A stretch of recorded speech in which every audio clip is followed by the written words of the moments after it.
अल्हम्दुलिल्लाह रब्बिल आलमीन वस्सलातु वस्सलामु अला सय्यिदिल मुरसलीन व आलिहि व अस्हाबी अजमईन अम्मा बाद। तमाम तारीफ़ें अच्छी सिफ़ातें अल्लाह रब्बुल इज़्ज़त के लिए लायक अल्लाह रब्बुल इज़्ज़त के लिए हैं, जो तमाम आलमों का पालने वाला है। और दुरूद व सलामती हो मोहम्मद अरबी मुस्तफ़ा सल्लल्लाहु अलैहि वसल्लम, आपके औलाद, असहाब व तमाम मोमिनों पर। काबिल सदर एहतराम डायरेक्टर इरशाद अली ख़ान साहब, जॉइंट डायरेक्टर अरशद अली ख़ान साहब, तमाम असातिज़ा, प्यारे बच्चों और मेरे अज़ीज़ दोस्त और आज के एंकर ख़ान शहबाज सर। मैं शहबाज सर ने जो क़सीदे पढ़े, अच्छा हुआ अंग्रेज़ी में पढ़े मेरे बारे में, वरना शायद मैं अब अल्फाज भी नहीं जमा कर पाता कि कुछ बोलूँ। मैंने इंग्लिश में इनसे इसलिए पढ़ा है, मैं जानता हूँ कि ये लोग आपसे इंग्लिश पढ़े। जज़ाकल्लाह। देखिए, ये तो उनकी मोहब्बत है यहाँ मौजूद तमाम असातिज़ा के लिए भी, मेरे लिए और आप तमाम के लिए। और यहाँ पर जो आज का ये प्रोग्राम मुनक़्क़द किया गया है, ये ब्राइट की रिवायती प्रोग्राम में से एक है। कुछ चीज़ें एज़ अ ट्रेडिशन जारी रहती है और कुछ ट्रेडिशंस बहुत अच्छी होती है, फ़ायदेमंद होती है। उसमें से ये एक हमारी रिवायत है। माजिद सर ने भी अपनी बात में ये बात कही थी कि टेस्ट सीरीज़ की, और शहबाज सर ने भी अपने तमहीदी कलमात में कहा कि टेस्ट सीरीज़ का आगाज़ जो है वो एक हमारे इरशाद सर की एक इख्तिराई देन है, एक जिसको हम इनोवेशन कहेंगे। और ये अक्सर हम कहते भी है क्लासेस में, आपने मुझसे सुना होगा कि 2009-10 में जो हमारी पहली बैच आई, बहुत कम बच्चे थे, अराउंड 30 अगर मैं गलत ना हूँ इरशाद सर। तो और इरशाद सर 3000 रुपये लेते थे और वो भी पूरे नहीं मिलते थे उनको। और देखिए, वक्त कहते हैं ना, वक्त के पर होते हैं। Time has wings, it flies never to stop. कहते हैं कि वक्त के पर होते हैं, वो उड़ निकलता है, कभी नहीं रुकने के लिए। और असल शख्स वही होता है जो वक्त के साथ चले और उसके मुताबिक अपने मंसूबे बनाएं। तो हमने यहाँ पर इरशाद सर ने जो इसकी बुनियाद डाली, बहुत खुशी हुई हमको जब हमने देखा कि हम यानी डायरेक्टर इरशाद अली ख़ान साहब ने इस शहर को ये सीरीज़ दी स्कूल लेवल पर। हम ये सिर्फ बातें नहीं, हमारा दावा है, और हम हमारे दावे में कितने सही है ये हम जानते हैं कि इससे पहले दहम तक इस तरह की कोई टेस्ट सीरीज़ नहीं हुआ करती थी इस शहर में। बाद में जब दूसरी क्लासेस भी यहाँ शुरू हुई कई ज़माने के बाद, तो उन्होंने हमारी इस अदा को कॉपी किया। और हम कहते हैं अच्छी आदत है, कॉपी करना अच्छी बात होती है, क्योंकि बुरी आदतें तो आसानी से कॉपी हो जाती हैं। और आज आप देख रहे हैं कि 10वीं के लेवल पर ना सिर्फ दूसरी क्लासेस बल्कि कई स्कूल्स ऐसे हैं वो भी अब इस टेस्ट सीरीज़ को अपने स्कूल के निसाब का एक हिस्सा बना चुके हैं। अच्छी बात है, अच्छी चीज़ें अच्छी होती हैं अगर हम उसकी नकल करते हैं या उसे हम अडॉप्ट कर लेते हैं, that is a good thing. तो यकीनन ये एक अच्छी चीज़ है। हम तो ये समझते हैं कि इरशाद सर के हक़ में ये सदक़े जारिया भी बन जाएं तो और भी अच्छा होगा, क्योंकि इल्म को बांटना, अल्लाह के रसूल ने कहा है कि बेहतरीन तुम में वो शख्स है जो कुरान सीखे और सिखाए, यानी कुरान सबसे बेहतरीन इल्म है। अल्लाह के नाजिल करदा जो किताब है, अल्लाह के अल्फाज है, इट इज़ गॉड्स वर्ड। तो उसी तरह से हर नाफ़े इल्म भी सिखाना जो है एक ज़िम्मेदार शख्स की ज़िम्मेदारी है, वो उन्होंने किया।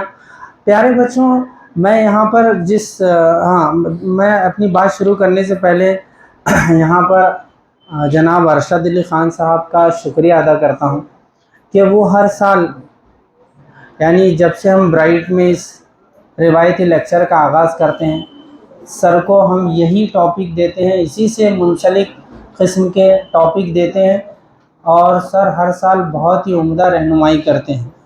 तो इस साल भी अरशद अली ख़ान साहब ने बहुत ही अच्छी आपकी रहनुमाई की है, ना सिर्फ दुनियाई नुक्ते नज़र से बल्कि उसको जो उन्होंने रिलीजियस टच दिया वो लाजिम है। क्या उम्मीद है आपने उसको नोट तो किया है और आप उस पर अमल ज़रूर करेंगे। सर ने अपनी बात नंबर ऑफ़ डेज़ रिमेनिंग से शुरू की थी कि आपको काउंट करना है कि आज से आपके पास कितने दिन। दौरे क़दीम में जब जंगें हुआ करती थी और जंग शुरू होने से पहले बिगुल बजाया जाता था शहबाज सर। जी। तो वो बिगुल इरशाद सर बजा चुके हैं शहबाज सर के हाथ से जब उन्होंने यहाँ पर प्रोग्राम का आगाज़ किया, और वो बिगुल है टेस्ट सीरीज़ के आगाज़ का, ना कि कोई जंग का। ये भी एक अपने आप में जंग है ना, एक आजमाइश है। लोगों को मुख्तलिफ़ किस्म के जुनून होते हैं, दौलत का, दावत का, मोहब्बत का और किस्म। हम चाहते हैं कि आपको जुनून हो तालीम का। ये मुसाबक़त का एक जुनून अगर आपके सर पर चढ़ जाए तो अनीस भाई, अगर आपको भी जुनून इन तमाम दीगर चीज़ों के अलावा अगर आपको इस टेस्ट सीरीज़ की मुसाबक़त का एक जुनून चढ़ जाए तो बात बन जाएंगी, यानी आपके हक़ में इंशाअल्लाह बहुत अच्छा होगा। मेरी ख़ुसूसी आप लोगों से गुजारिश है कि जो नुकात अरशद सर ने दिए हैं, यकीन मानिए अगर 10वीं में हमको कोई ऐसे नुकात बताता तो शायद हम टीचर नहीं बनते, कुछ और बन जाते। लेकिन मुक़द्दर कहते हैं ना, किस्मत से ज़्यादा किसी कुछ नहीं मिलता, और हम बहुत खुश हैं। और यही एक ईमान वाले की अलामत भी है कि क़द्दर अल्लाह व मा शाअ फ़अल। हम कहते हैं कि जो अल्लाह ने चाहा वो मुक़द्दर किया, और अब जो भी हमें ज़िम्मेदारी मिलती है हमें उसको अपनाना चाहिए। प्यारे बच्चों, मुझे आपको देख के अल्लामा इक़बाल का एक शेर याद आ रहा है। ये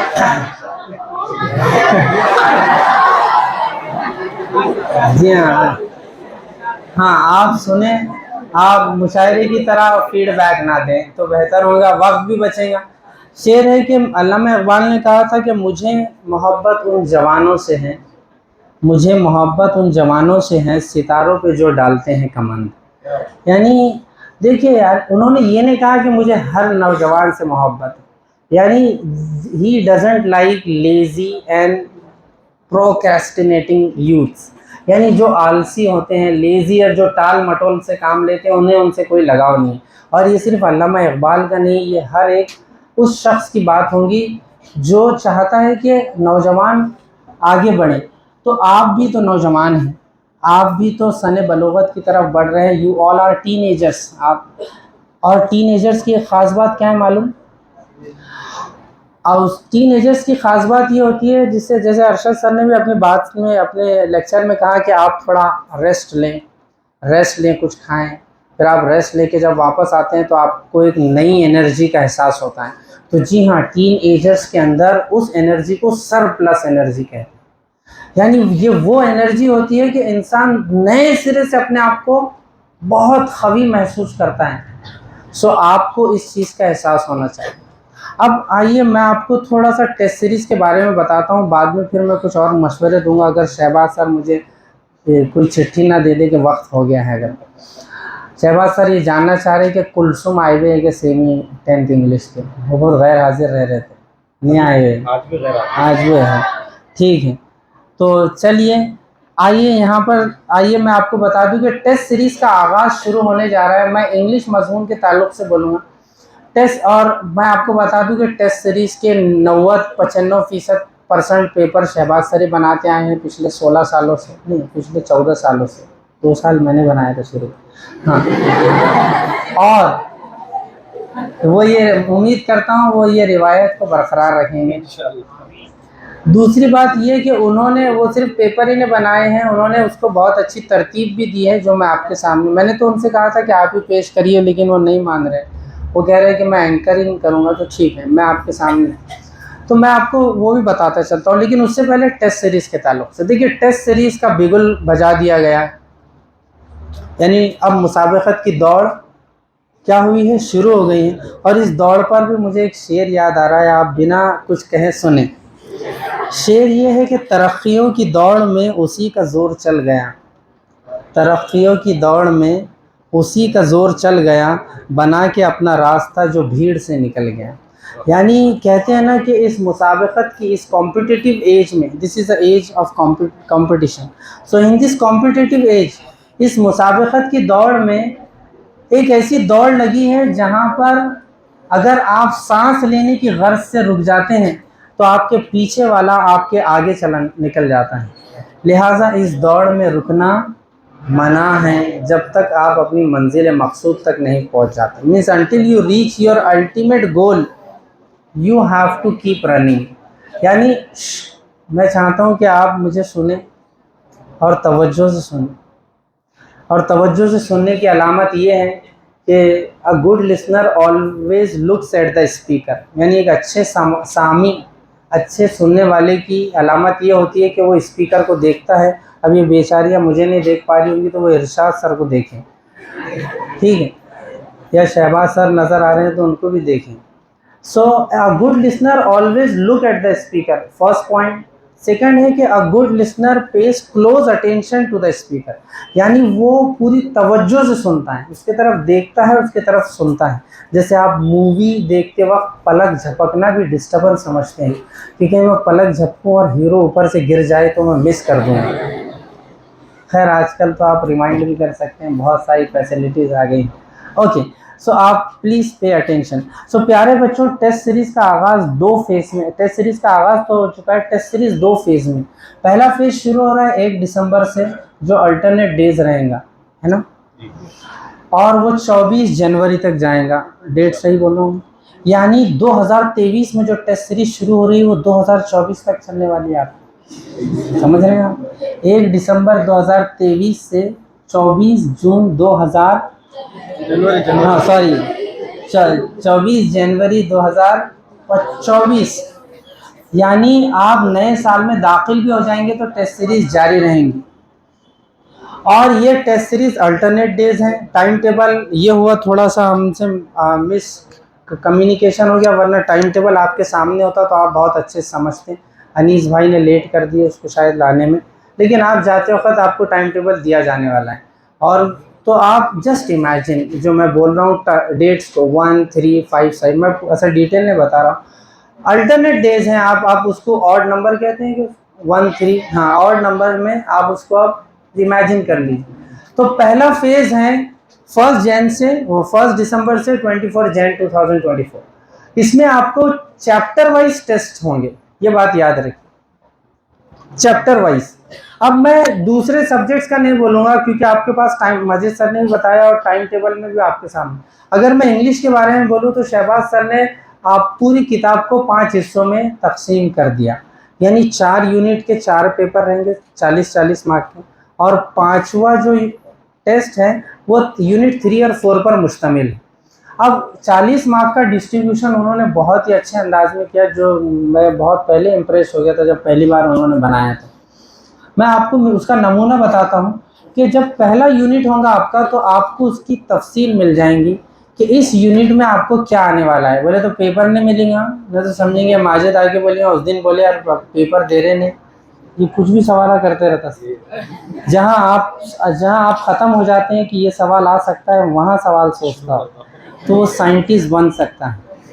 हाँ तो सुनिए, फर्स्ट यूनिट की मैं मिसाल दे रहा हूँ।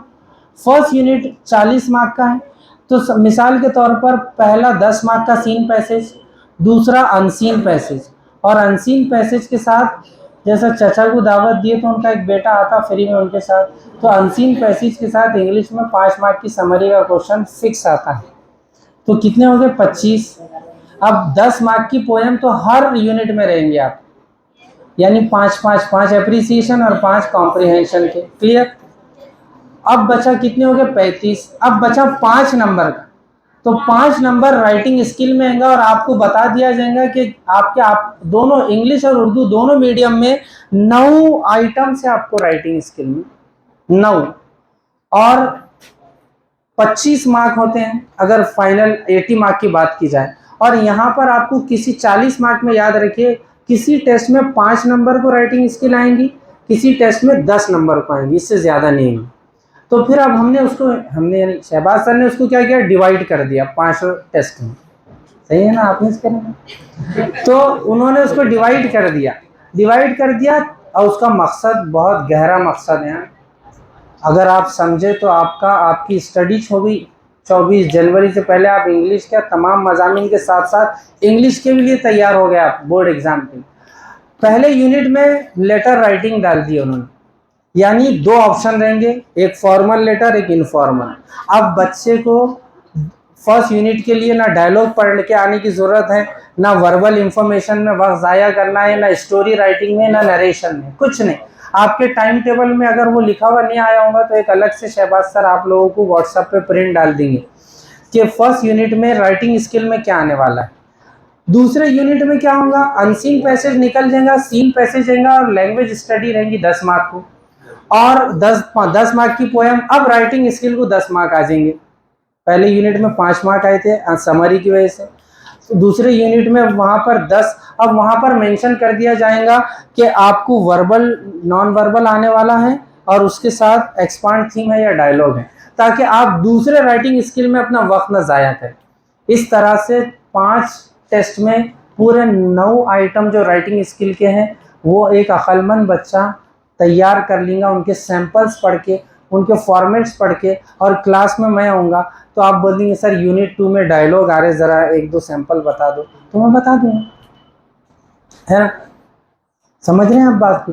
तो आप समझ रहे हैं इसको पार्ट हर सब्जेक्ट में जो पार्ट किया गया है उसका मकसद ये है कि वक्त रहते आप उसको तैयारी करके आए, बराए नाम देने ना आए टेस्ट, बराए नाम देने वालों के लिए टेस्ट सीरीज। और उसका डायरेक्ट फायदा क्या है कि आप ऑलरेडी 50% सिलेबस पर एग्जाम दे चुके, अपने स्कूल में भी दे दिया आपने, हमने भी ले लिया आपसे, यहाँ पर ले लिया ना, है ना। 50% सिलेबस पे फर्स्ट टाइम हमने ले लिया, यानी वो नॉलेज आपका हो चुका है। और अरशद सर क्या बोल के गए कि अगर आप इयादा नहीं करते हैं, इयादा बोले तो रिवीजन, अगर आप इयादा नहीं करेंगे तो वो चीज़ धुंधली होने लगती है और उसके बाद गायब हो जाती दिमाग से।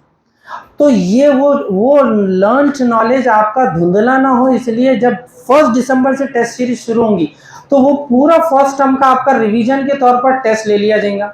अब उसमें अक्लमंद बच्चे, आप सभी अक्लमंद हैं हमारी नज़र में, उसमें अक्लमंद बच्चे क्या करेंगे, वो बोलेंगे ये जो हमने लर्न्ड नॉलेज था इस शुरू के दिसंबर में इसको हम कॉन्क्रीट कर देंगे। कॉन्क्रीट यानी मजबूत हो जाना, वो आप उसको दोबारा नए सिरे से देखने की नौबत नहीं आना फरवरी में जब ग्रैंड टेस्ट शुरू होगा। अब जैसा जनवरी में आप दाखिल होंगे नए साल में, तो हो सकता है नए साल के शुरू के साथ आपके सेकंड टर्म के या तो पेपर शुरू हो चुके हैं या हो रहे हैं। जैसा इंग्लिश का यूनिट 3 शहबाज सर ने नए साल में डाले आपके लिए कि जब नया साल लगेगा इंग्लिश का सेकंड टर्म के टेस्ट होंगे। उसी तरह आप इवेलुएट करिए टाइम टेबल देख के सब तमाम सब्जेक्ट्स का, ये प्लानिंग आपको बताया अभी इरशाद सर ने कैसा करना है। और उस प्लानिंग के लिए आपके पास आखिरी 20 दिन है, और वो 20 दिन है, ये 20 दिन जिसे आप नवंबर के 20 दिन कहेंगे। ये 20 दिन में आप पूरी प्लानिंग करें कि जैसे सर ने 3 मरहले बनाए बताए, स्टडी हो गई, कुछ बाकी हैं और कुछ है कि जिनकी बिस्मिल्लाह नहीं हुई अभी तक, वो यानी कुछ चैप्टर्स ऐसे होंगे ना जिनकी बिस्मिल्लाह नहीं हुई ना, अभी ना स्कूल में पढ़ाया गया ना यहाँ पढ़ाया गया, तो उसके लिए भी तो आपको पूरा वक्त